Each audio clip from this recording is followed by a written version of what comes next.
What if the reason your grandmother's grandmother never heard the word inflammation wasn't ignorance, but immunity? What if the secret to skin that doesn't sag, arteries that don't clog, and a mind that stays sharp past 90 wasn't invented in a lab this decade, but was sitting on a table in the Greek islands 3,000 years before anyone on a microscope? Here's what almost nobody talks about. While the anti-aging industry sells you $60 serums, powdered supplements, and subscription pill packs promising to slow the clock, there are villages scattered across the Greek islands and mountains where 90 is a remarkable, it's normal, where dementia is rare enough that some doctors there have never diagnosed a case, where nobody has ever counted a calorie, tracked a macro, or taken a single capsule, and yet the blood work of an 80-year-old farmer on Ikaria can look decades younger than a stressed-out 40-year-old in a western city. Scientists eventually noticed. They flew in with clipboards and centrifuges, expecting to find a secret. What they found instead was a kitchen, a pantry stocked the same way for 3,000 years, unchanged by trends, unbothered by marketing, quietly outperforming almost everything modern medicine has thrown at aging. Today I'm walking you through the 20 foods sitting at the center of that pantry. Foods that peer-reviewed research is now confirming slow cellular aging, protect the brain from decline, repair a damaged gut lining, and keep the heart pumping efficiently well past the age most bodies start breaking down. Stay with me, because number 7 is a single pot soup that nutrition researchers have called one of the single most reliable predictors of a long life ever recorded across human populations. And number 14 is a fruit that's been crushed, dried, and fermented in Greek kitchens since before Athens had a democracy, and cardiologists are only now beginning to understand exactly why it protects the arteries the way it does.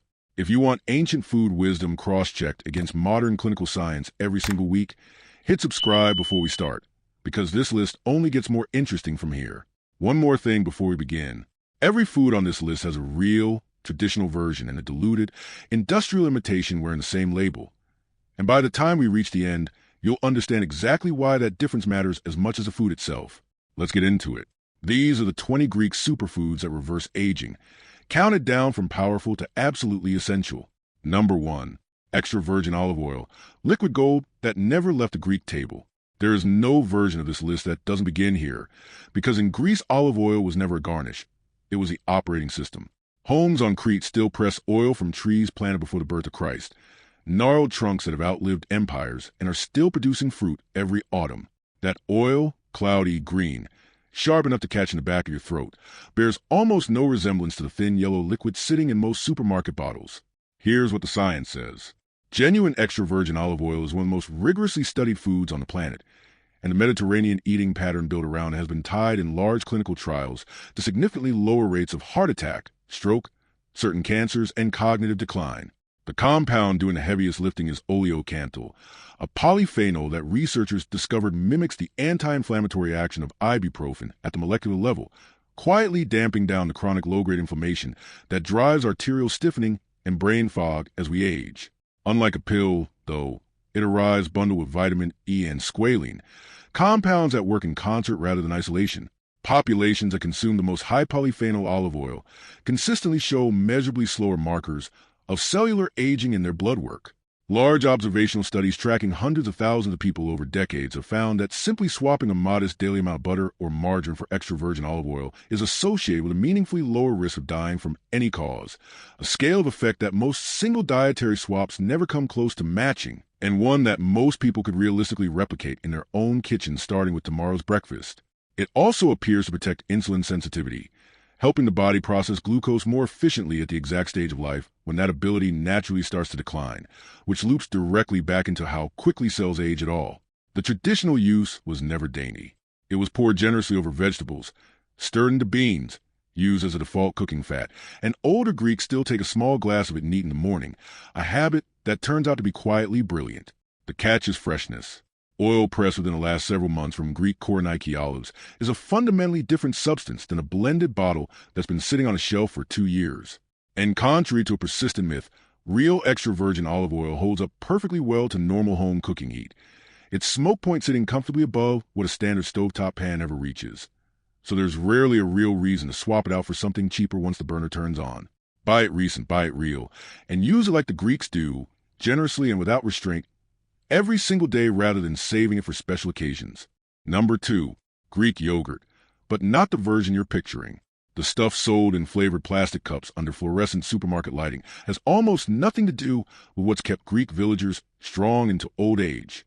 Real Greek yogurt is strained for hours, made from sheep's milk or a sheep and goat blend, thick enough to hold a spoon upright, sour, dense, and alive. Here's why it earns its place. First, the protein. Straining concentrates it into one of the most bioavailable protein sources in the traditional diet. And as the body ages, preserving muscle mass becomes one of the single biggest offenses against frailty and early death, a decline researchers call sarcopenia. Second, the live cultures. Traditional Greek yogurt is packed with lactobacillus strains that survive fermentation intact and go on to seed the gut microbiome, which in turn produces the short-chain fatty acids that regulate inflammation throughout the entire body, not just the digestive tract. A depleted microbiome is now linked to everything from mood disorders to accelerated skin aging. Researchers studying the gut-skin connection specifically have found that a healthier balance of gut bacteria correlates with better skin hydration and fewer visible signs of photoaging, which reframes a bowl of yogurt as something closer to a topical treatment working from the inside out. Third, its calcium and phosphorus content supports bone density at exactly the stage of life when bones start losing it fastest. And the natural fat in full-fat yogurt helps the body absorb fat-soluble vitamins it would otherwise pass right through. The traditional serving is almost absurdly simple. A bowl of cold-strained yogurt, a thread of raw thyme honey, a scatter of crushed walnuts. That one bowl is a near-perfect delivery system for protein, probiotics, and long-chain fatty acids, and it's been Greek breakfast for longer than most modern countries have existed. It's also worth flagging that the low-fat and fat-free versions lining most supermarket shelves strip out a large share of what makes this food work in the first place, since removing the fat also removes much of the vehicle those fat-soluble nutrients need to actually be absorbed, leaving behind a thinner, less useful product wearing the same name. Look for labels that list only 2 ingredients, milk and live cultures, since anything beyond that, thickeners, stabilizers, added sugar, signals a product that's drifted a long way from what's actually been eaten in Greek villages for generations.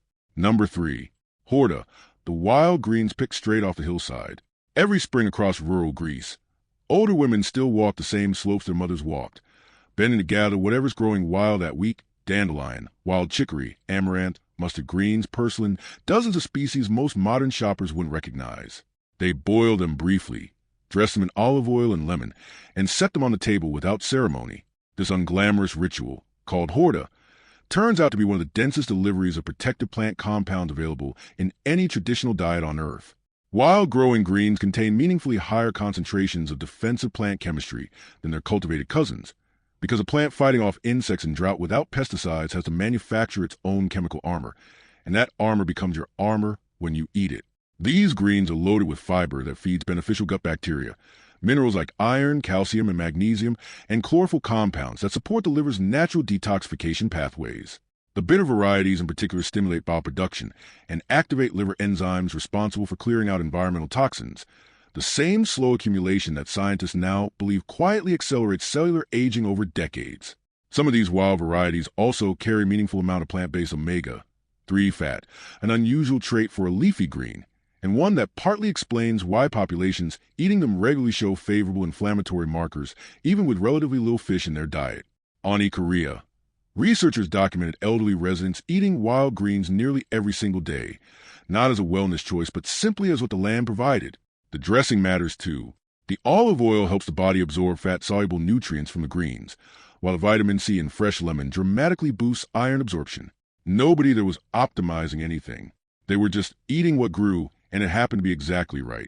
Purslane in particular deserves a mention on its own, since among common leafy greens, it carries one of the highest measured amount of omega-3 fat of any plant source, a detail largely absent from mainstream nutrition advice, simply because purslane is treated as a weed almost everywhere outside of Greece and a handful of other traditional food cultures.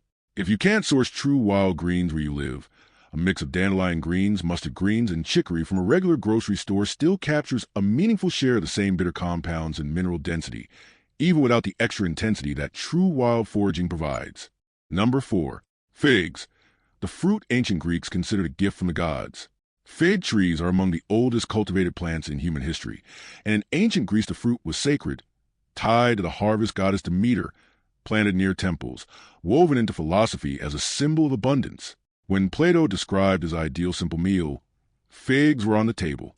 Modern nutrition confirms that reverence was earned. Fresh figs are unusually rich in polyphenol, like chlorogenic acid, compounds that neutralize free radicals before they can damage skin and connective tissue. They deliver a meaningful spread of minerals: potassium for blood pressure regulation, calcium and magnesium for bone and muscle health, and trace copper that the body uses to build collagen. Their soluble fiber, mostly pectin, acts as a powerful prebiotic, feeding the same beneficial bacteria responsible for regulating mood, immune response, and inflammation. The old Greek habit of eating figs fresh through late summer and switching to dried figs through the winter wasn't just about what was available, it was accidental nutrition science, since drying concentrates every one of those protective compounds into a form that keeps for months without refrigeration. There's also a lesser-known detail. The milky latex inside a fresh fig contains an enzyme called physin that has been used topically for generations in traditional Greek medicine to calm irritated skin, and modern wound care researchers are only now catching up to what village grandmothers already knew. Dried figs, eaten in small handfuls through winter, also carry a surprisingly favorable ratio of potassium to sodium, a balance nutrition researchers increasingly flag as important for long-term blood pressure control, especially in a modern food environment saturated with sodium from processed sources. If you can find them, figs that still carry their tiny seeds inside, eaten whole rather than pureed into a paste, deliver noticeably more of that fiber intact, since processing tends to strip out the very structure that makes fig fiber so effective at feeding the gut in the first place. Even the leaves of the fig tree, rarely discussed outside traditional herbal medicine, have long been steeped into tea across Greek villages for their own separate reputation of settling digestion, a use modern researchers have only just begun to investigate seriously. Number 5. Walnuts, the nut the ancient Greeks named after Zeus himself. They called it Dios, the nut of Zeus, convinced that its brain-shaped kernel was no accident. It turns out they weren't far off. Walnuts are the only widely eaten nut with a significant amount of plant-based omega-3 fat, and they contain ellagic acid, a polyphenol that gut bacteria convert into compounds called urolithins, which activate the body's cellular cleanup processes and have been linked in research to improve mitochondrial and muscle function. Their antioxidant density outperforms almost every fruit ever tested for the same measure. But the strongest research sits in the brain. Multiple clinical studies tie regular walnut consumption to sharper working memory and a measurably slower rate of cognitive decline in older adults, likely because the omega-3 fat supplies raw material for brain cell membranes, while the polyphenol calm the low-grade neuroinflammation now understood to sit upstream of most neurodegenerative disease. Walnuts also reshape the gut microbiome, boosting beneficial lactobacillus and bifidobacterium species. And given how tightly the gut and brain are now known to be linked, that may be part of the mechanism behind the cognitive benefit. Separate research tracking older adults over several years has associated regular walnut intake with lower incidence of age-related macular degeneration as well, likely tied to the same antioxidant density that protects the brain, a reminder that a single food rarely protects just one organ system in isolation. Traditionally, they're crumbled into yogurt with honey, folded into pastries, or simply eaten by the handful, unroasted and unsalted, which happens to be the form that preserves the most polyphenol activity. High-heat roasting, especially the kind used in most commercial nut mixes, has been shown to measurably degrade some of that polyphenol content, which is one more reason plain raw version most Greek households keep in a jar on the counter outperforms the flavored, roasted version sold at most checkout aisles. Number 6. Chickpeas, slow-cooked in clay the way the island of Sifnos has always done it. On that small Cycladic island, chickpeas are cooked overnight in sealed clay pots with nothing but olive oil, lemon, and rosemary, emerging the next day soft, rich, and nutritionally exceptional. Chickpeas are among the most studied legumes for their effect on metabolism, and their combination of soluble and insoluble fiber feeds the gut bacteria responsible for producing butyrate, a short-chain fatty acid that maintains the gut lining integrity that tends to break down with age. What makes chickpeas particularly relevant here is their measurable effect on blood sugar. Clinical trials have repeatedly shown that regular chickpea consumption blunts the post-meal glucose spike and improves insulin sensitivity over time, and chronically elevated insulin is now recognized as one of the most powerful accelerants of cellular aging there is. A food that reliably blunts that spike is doing something anti-aging in the most literal sense of the phrase.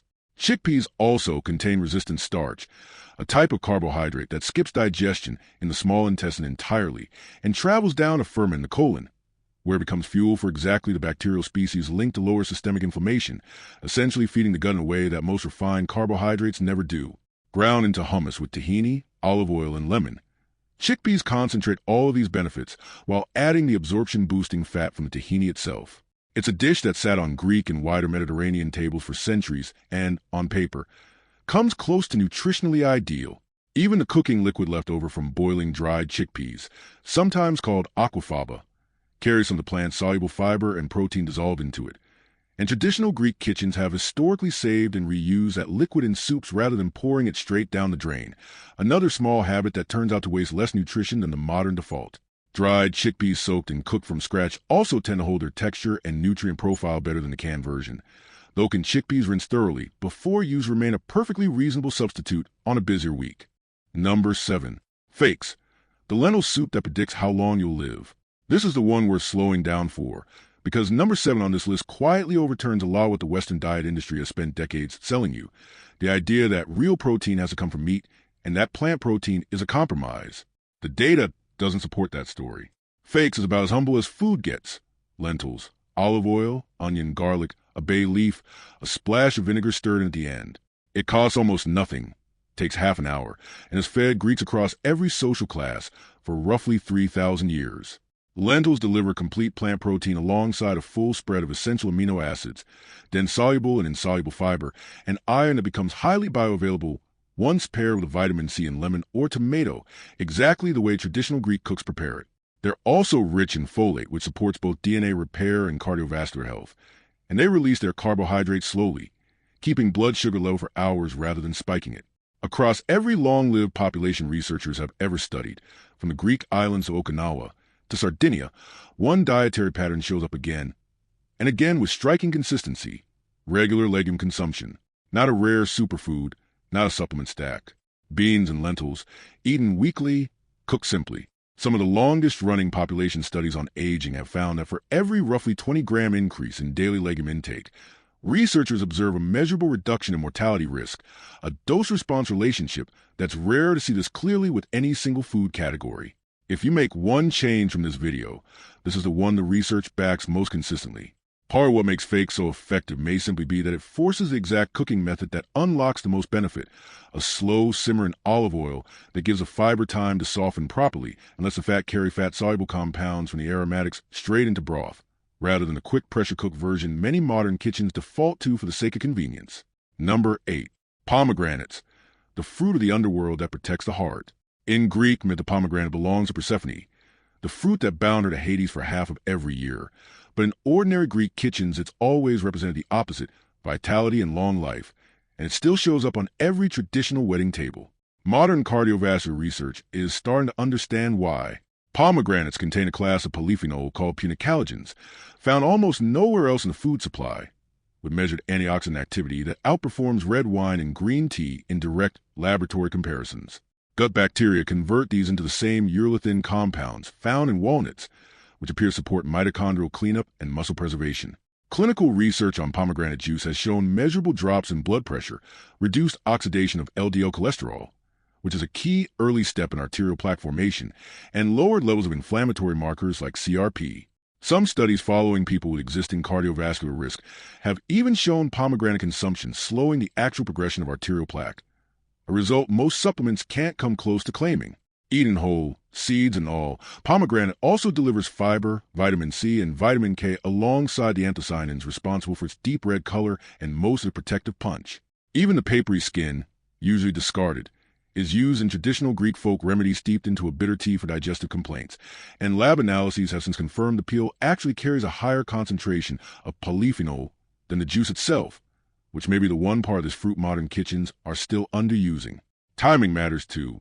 Pomegranates harvested at full ripeness, once the skin has darkened and toughened, carry noticeably higher polyphenol concentrations than fruit picked early for a longer shelf life, which is part why a pomegranate bought at peak season from a Greek market can taste and function quite differently from one shipped underripe from halfway around the world.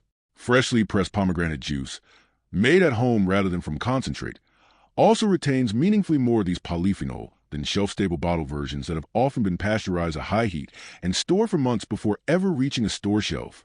Number 9. Garlic, the medicine Greek physicians were prescribing before medicine had a name. Hippocrates himself, working centuries before germ theory existed, used garlic to treat respiratory and intestinal complaints, and ancient Olympic athletes reportedly ate it before competing. Modern biochemistry has since validated almost everything the Greeks believed about it instinctively.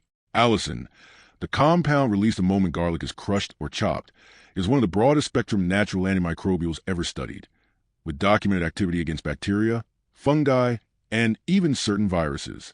Its cardiovascular research is some of the most consistently replicated in all of clinical nutrition. Regular garlic intake lowers blood pressure, reduces LDL cholesterol, and limits the platelet clumping that leads to dangerous blood clots. 3 mechanisms that directly counter the arterial stiffening responsible for most age-related cardiovascular decline. Garlic sulfur compounds also switch on liver detoxification enzymes that help clear environmental toxins, a function that may matter more now than it did in Hippocrates' time, given how much more chemically loaded modern life has become. Crushed raw and left to sit for 10 minutes before eating maximizes allicin formation, while slow roasting whole heads mellows the compound into a gentler form. How you prepare it changes what it does, and Greek cooks have always known both methods for a reason. Some research has also looked at garlic's effect on arterial elasticity specifically, finding that regular intake is associated with measurably more flexible arteries in older adults, which matters because stiffening arteries are one of the clearest physical signatures of cardiovascular age, sometimes tracked separately from a person's actual age in years. One detail worth remembering in the kitchen: crushing or chopping garlic and then letting it rest for around 10 minutes before cooking give the allicin-forming enzyme time to fully activate, and skipping that short wait, tossing crushed garlic straight into a hot pan, meaningfully reduces how much allicin ever actually forms in the first place. Crushed garlic also loses potency quickly once exposed to air, so preparing it fresh right before a meal, rather than pre-chopping a batch to store in a fridge a week, preserves considerably more of its active compound by the time it actually reaches the plate. Number 10. Slow-cooked tomatoes, the lycopene delivery system Greeks perfected by accident. Tomatoes only arrived in Greece a few centuries ago from the Americas, but what Greek cooks did with them took nutrition scientists until the late 20th century to fully explain. They cooked them low and slow in olive oil. That single technique, the base of countless traditional dishes, releases dramatically more usable lycopene than eating a tomato raw ever could, because heat breaks down the plant cell walls and the fat carries a newly freed antioxidant straight into the bloodstream. What looks like a simple sauce is functionally a precision-engineered delivery system for one of the most thoroughly studied protective compounds in the plant kingdom. Clinical research links higher lycopene intake to a measurably reduced risk of certain cancers, lower rates of cardiovascular disease, and documented protection against UV-related skin damage, which is the closest thing nutrition science has to an edible sunscreen. Tomato skins also carry flavonoids with their own anti-inflammatory and insulin-sensitizing effects. A traditional Greek salad, ripe tomato, cucumber, olives, oil, and oregano, isn't a side dish so much as a coordinated delivery of lycopene, healthy fat, vitamin C, and antimicrobial plant compounds arriving together in exactly the ratio that maximizes how much of each the body actually absorbs. Interestingly, research measuring blood lycopene levels after a meal has found that a slow-simmered tomato sauce made with real olive oil can raise circulating lycopene several times higher than the same amount of raw tomato, a gap large enough that the cooking method arguably matters more than the tomato variety itself.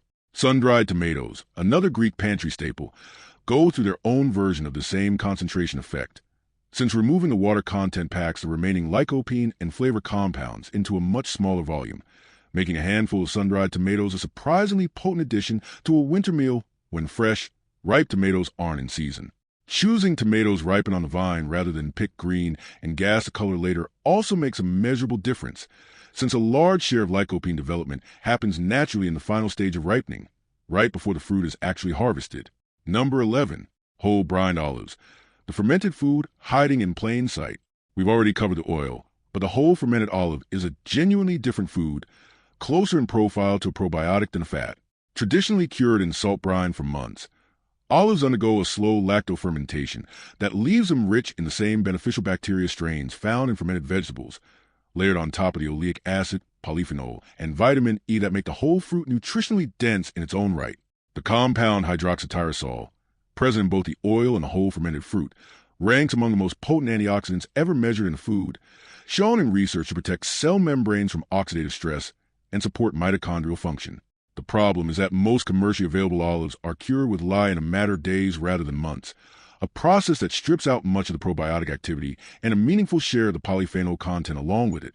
What's left looks like an olive, but doesn't behave like one biologically. Seeking out traditionally brined varieties from producers still using the old, slow method makes a genuine difference, not a marginal one, in both flavor and biological activity. Look specifically for Kalamata, Thruba, or Halkidiki olives cured the traditional way, and expect the process to take anywhere from several weeks to several months rather than days, because that extended timeline is precisely what allows the beneficial bacteria and polyphenol to fully develop. Even the color of an olive tells you something about its stage of ripeness rather than its variety, since green, purple, and black olives can all come from the very same tree, picked at different points in the season, with the fully ripened black olives generally carrying a milder flavor and a somewhat different fat profile than the sharper green ones harvested earlier. Whichever color you choose, checking the label for salt brine curing rather than a lye or vinegar-based quick cure is really the single detail worth caring about, since that's what actually determines whether you're getting a fermented, probiotic-rich food, or simply a preserved one. Number 12. Almonds. And here's where quality actually starts to matter more than which food you're picking. A lot of people watching are going to ask where I actually source ingredients like these, because not all almonds, yogurt, or olive oil are created equal, and I get it. That's a fair question. I put links to the specific brands and producers I personally trust down in the description, the same ones that show up in the highest quality research on these foods. Now, almonds themselves. They appear throughout Greek cooking, ground into pastries, blended into an almond milk that predates the modern dairy alternative trend by centuries, or simply eaten whole as everyday sustenance. The research on almonds spans enough separate mechanisms to make them one of the most broadly protective nuts available. They deliver more vitamin E than almost any other whole food, a fat-soluble antioxidant that accumulates directly in skin cell membranes and shields them from UV-driven oxidative damage. One of the clearest dietary explanations for why skin ages more slowly in people eating adequate whole food fat. Almonds are also heavily studied for blood sugar control specifically, with multiple trials showing that eating them at the start of a meal meaningfully blunts the glycemic impact of everything eaten afterward, an effect driven by their fiber, fat, and polyphenol content working together to slow glucose absorption. Their magnesium content addresses one of the most widespread and overlooked deficiencies in modern eating, a mineral required for hundreds of enzymatic processes, including DNA repair and inflammation regulation.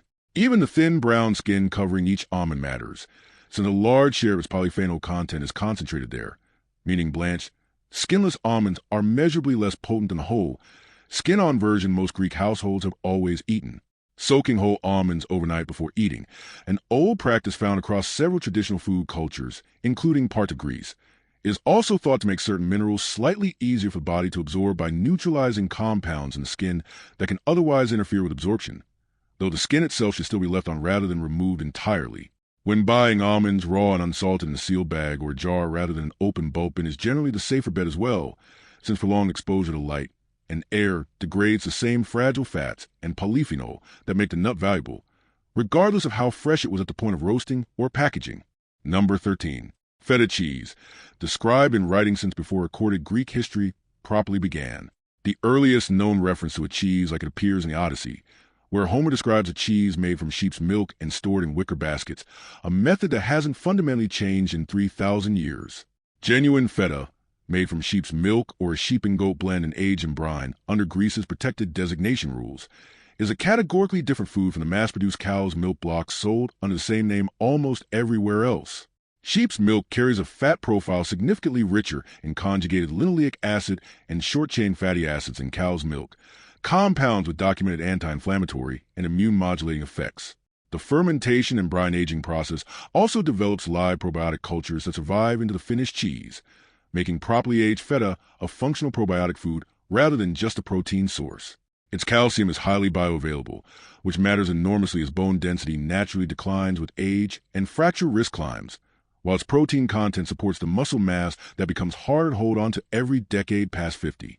Greeks eat it the way most cultures use condiments, constantly, in small amounts, crumbled over almost everything, and that pattern of frequent small doses turns out to be exactly the right way to use a fermented whole food.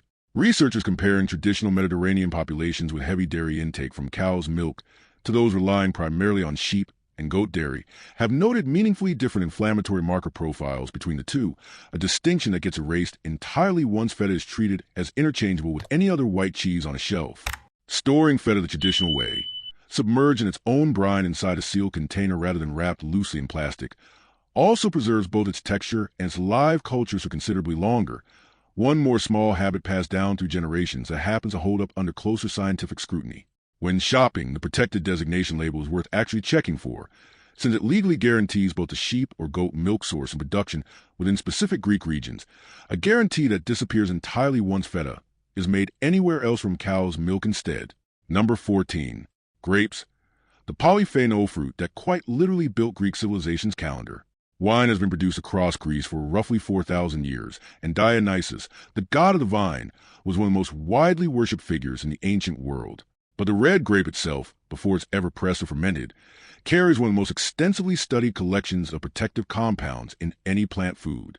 Resveratrol, concentrated in the skins of red and purple grapes, activates a family of proteins called sirtuins that regulate cellular repair and DNA protection, and researchers have found it mimics some of the metabolic effects of caloric restriction, the single most reliably life-extending intervention ever demonstrated in laboratory biology, minus the actual restriction.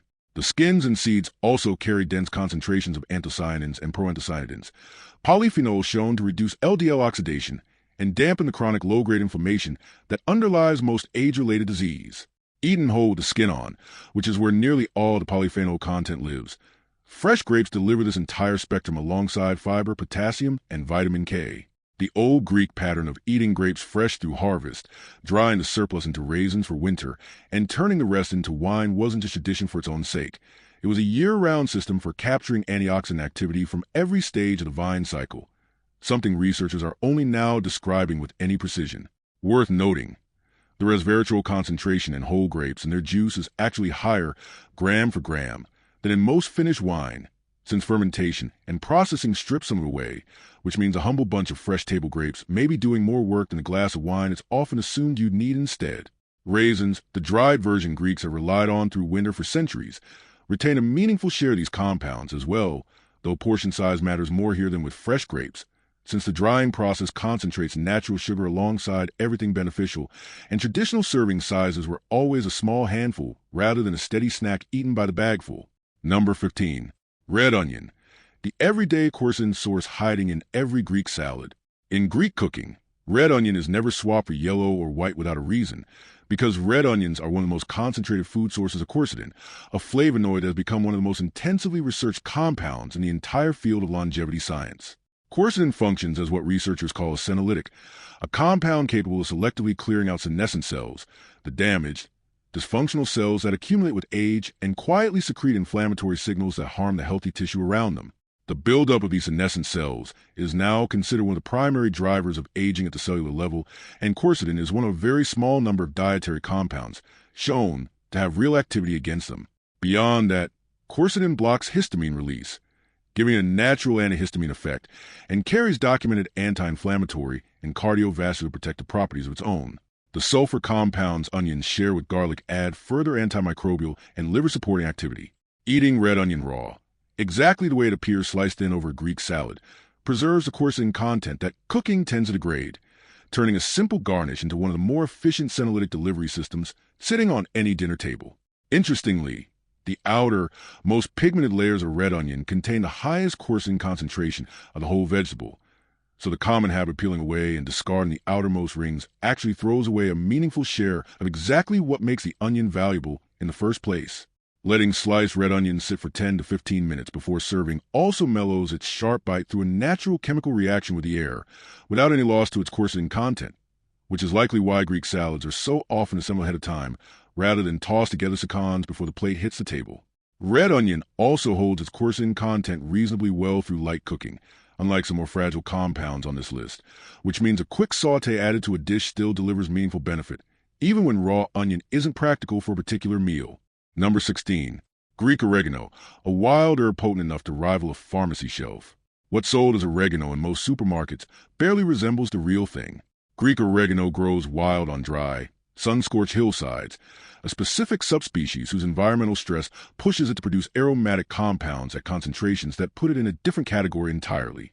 The two primary actives, carvacrol and thymol, rank among the most potent natural antimicrobials ever documented, carvacrol inhibiting a wide range of bacterial strains, and thymol showing antifungal activity strong enough that it's used in some clinical dental applications. Both compounds carry meaningful anti-inflammatory effects that dampen the same background inflammatories, signaling researchers now linked to accelerated aging. Its antioxidant density is genuinely extraordinary, gram for gram outperforming most fruits and vegetables ever measured for the same trait, rivaling exotic berries at a fraction of the cost, and in a form Greeks have added daily to their food for millennia without ever thinking of it as medicine. In traditional cooking, it's never treated as a garnish. It's added generously to salads, grilled meats, roasted vegetables, and oil-based dressings, meaning the average traditional Greek meal delivers a genuinely meaningful daily dose of one of the densest antioxidant compounds ever tested, entirely by culinary habit rather than intention. Because both carvacrol and thymol are volatile compounds, they degrade fairly quickly once exposed to air and light, which is why oregano bought whole and crumbled fresh right, before use retains dramatically more of its bioactivity than a jar of pre-ground oregano that's been sitting open on a shelf for a year. Genuine Greek oregano is also frequently sold still on the stem, dried in loose bundles rather than pre-crumbled into a jar, partly because the sealed stem structure helps protect those volatile oils from air exposure right up until it's crumbled fresh into a dish. One more small detail that separates the real product from the shelf-stable imitation most people have only ever encountered. Number 17. Barley, the grain that fed Spartans before wheat took over the world. Long before wheat became dominant, barley was a grain of ancient Greece, the base of the Spartan diet, and the porridge ancient Olympic athletes ate before competing. It turns out barley has something wheat largely lacks, a soluble fiber called beta-glucan. Present in barley at some of the highest concentrations found in any grain. Beta-glucan forms a viscous gel in the digestive tract that dramatically slows glucose absorption, blunts the post-meal blood sugar spike, and selectively feeds bifidobacteria in the gut in a way most other fibers simply can't match. Clinical trials on barley beta-glucan have shown reductions in LDL cholesterol significant enough that regulators in both the United States and Europe permit heart health claims on foods containing it, a bar very few whole foods ever clear. The traditional barley rusk called dakos, soaked briefly in water and topped with tomato, olive oil, and feta, is arguably one of the most nutritionally complete traditional dishes in the entire Mediterranean canon. Fiber from the barley, lycopene from the tomato, polyphenol from the oil, probiotic calcium from the cheese, assembled generations before anyone understood the biochemistry behind why it worked so well. The twice-baked rusk itself, dried until rock hard and rehydrated only briefly before eating, was originally a practical solution for sailors and farmers needing bread that wouldn't spoil, and that same processing happens to concentrate the beta-glucan fiber, rather than degrade it, a case where necessity and biochemistry landed on the same answer by accident. Because dakos is traditionally eaten cold and softened only briefly with water or tomato juice rather than being cooked again, none of that beta-glucan fiber is ever exposed to the kind of prolonged heat that can start to break it down, meaning the dish keeps essentially all of its cholesterol-lowering potential intact right up until the moment it's eaten. Barley in general, even outside the dakos preparation, is worth reintroducing into a modern rotation dominated almost entirely by wheat, since swapping in barley for rice or pasta even a couple of times a week is a simple, low-effort way to add a fiber type most modern diets are quietly missing. Number 18. Cucumber, the unglamorous food that solves a problem almost everyone has. This is the one people don't expect.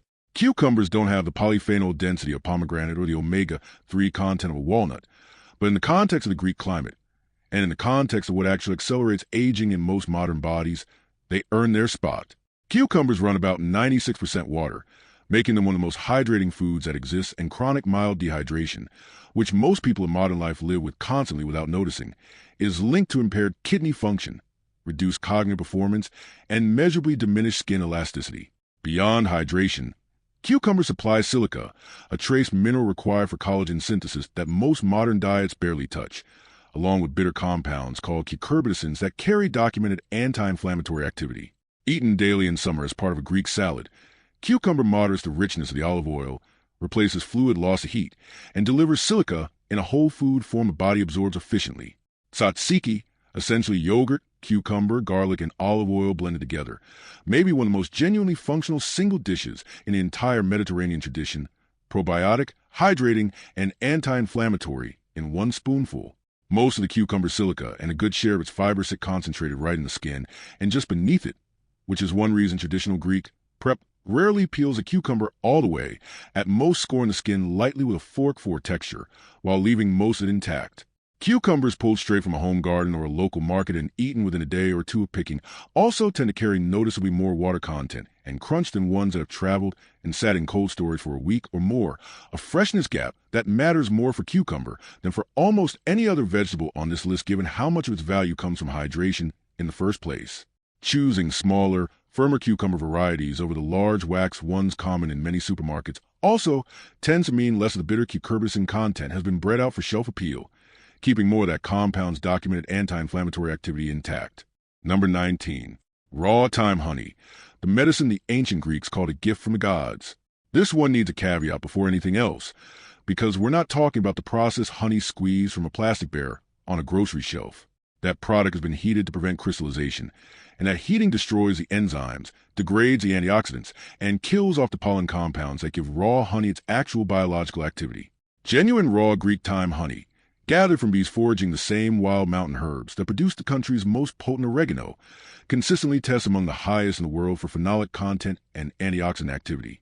It contains hydrogen peroxide-generating compounds with documented antimicrobial effects, along with flavonoids like quercetin and luteolin carried over from the thyme pollen itself, each contributing anti-inflammatory activity in its own right. Modern research has confirmed antimicrobial action in raw honey even against certain antibiotic-resistant bacteria, alongside measurable prebiotic effects on the gut microbiome. The ancient Greeks linked honey to Apollo and used it in wound care and ritual medicine long before germ theory existed. A spoonful stirred over strained yogurt with walnuts, the way it's been eaten for millennia, is closer to medicine disguised as breakfast than to dessert, and that's a very different relationship with sugar than most modern diets have. One distinguishing marker researchers use to separate genuine raw honey from a heat-process imitation is the presence of intact pollen grains under a microscope, since heating high enough to prevent crystallization destroys them entirely, which is part why so much of what's sold as pure honey internationally has been found, on lab testing, to contain little to none of the pollen that would confirm it's actually raw. A simple, if imperfect, home test some Greek households still swear by involves how the honey behaves in cold storage, since genuine raw honey tend to crystallize naturally over time, while heavily processed honey engineered to stay liquid indefinitely on a shelf has often been altered in ways that work directly against the qualities that make raw honey valuable in the first place. Number 20. Mastiha, the ancient resin from a single Greek island that modern science still can't fully explain. This is a one almost nobody outside Greece has heard of, and it's the perfect way to close this list because it's the food that best proves the entire thesis. Mastiha is a resin harvested from mastic trees that grow, for reasons scientists still don't completely understand, almost exclusively on the southern half of the island of Chios. It's been chewed, brewed, and eaten across the Aegean since antiquity, prized by ancient physicians, including Hippocrates, for digestive complaints centuries before anyone could explain why it worked. Modern research has finally started catching up. Mastiha contains a compound called masticatinonic acid alongside a dense profile of other triterpenes, shown in clinical studies to reduce markers of systemic inflammation, improve lipid profiles, and support the stomach lining against a bacteria responsible for most ulcers and a meaningful share of stomach cancers worldwide. Some of the same compounds show documented antimicrobial activity against oral bacteria, which is part why it's still chewed as a natural breath freshener across Greece today. Traditionally, it's used in a spoon sweet served with cold water, stirred into a warm drink for digestion, or simply chewed in its raw resin form after a heavy meal, exactly the way it's been used on Chios for well over 2,000 years, long before anyone isolated a single one of its active compounds. Chios mastic trees have resisted every attempt to transplant them successfully to other regions with a similar climate, which means literally every gram of authentic mastiha on Earth still traces back to that one stretch of hillside, making it possibly the single most geographically exclusive functional food still in everyday use anywhere in the world. Production is still overseen largely through a centuries-old cooperative system of local growers on the island, harvesting the resin by hand in tiny hardened droplets known locally as the tears of Chios, a labor-intensive process that hasn't been meaningfully mechanized because nobody has found a way to replicate it any faster without damaging the trees. 20 foods, 3,000 years of continuous use. An entire way of eating built not around trends, but around whatever kept people alive, clear-headed, and strong well into old age. Here's the part one want you to actually sit with: the people living in remarkable health on Ikaria, in the mountains of Crete, on an island like Chios, are not following protocol. Nobody there is tracking macros or buying a longevity stack. They're growing their own garlic, picking wild greens off the hillside, simmering lentils in olive oil, spooning raw honey over yogurt every single morning, crumbling real feta over salad they've made the same way their whole lives. Modern science, with every clinical trial, every biomarker study, every randomized controlled experiment, keeps circling back to conclusions their grandmothers already lived by without ever needing a study to confirm it. Olive oil calms inflammation. Legumes predict a longer life. Garlic protects the heart. Wild greens feed the gut. Pomegranates protect the arteries. Fermented foods rebuild what the modern diet quietly destroys. Mastiha, sitting quietly at the bottom of a list most people scroll past 20 other foods to reach, might end up being the one detail that stays with you longest, precisely because it's the clearest possible proof that this entire pattern was never about any single ingredient. It was about an unbroken relationship with real, whole, minimally processed food that modern life has largely lost. The research isn't discovering anything new here. It's confirming what was already true. One last thing before you go, because quality is not a footnote on this list. It's the whole point. The gap between a bottle of genuinely fresh, cold-pressed Greek olive oil and a 2-year-old blend cut with cheaper oils, between traditionally brined olives and the light-cured version sitting in most jars, between raw thyme honey from a real mountain apiary and filtered honey from a plastic bottle. That gap isn't marketing. It's the entire difference between a food that still does what 3,000 years of Greek cooking intended, and one that only looks like it does. I've linked the specific sources I personally trust for the real versions of everything on this list down in the description. Tell me in the comments which one on this list actually surprised you. The mastiha, the lentil soup, the wild greens you'd never even heard of before today. I read every single comment. Whichever one stuck with you. The point isn't to run out and buy all 20 overnight. It's to notice that every single item on this list has been sitting quietly in an ordinary kitchen for thousands of years, waiting for modern science to eventually catch up and explain what Greek families never needed a lab to already understand. And if you want more of this ancient food wisdom checked against real science every single week, subscribe now and turn the bell on so you don't miss the next one. See you in the next video.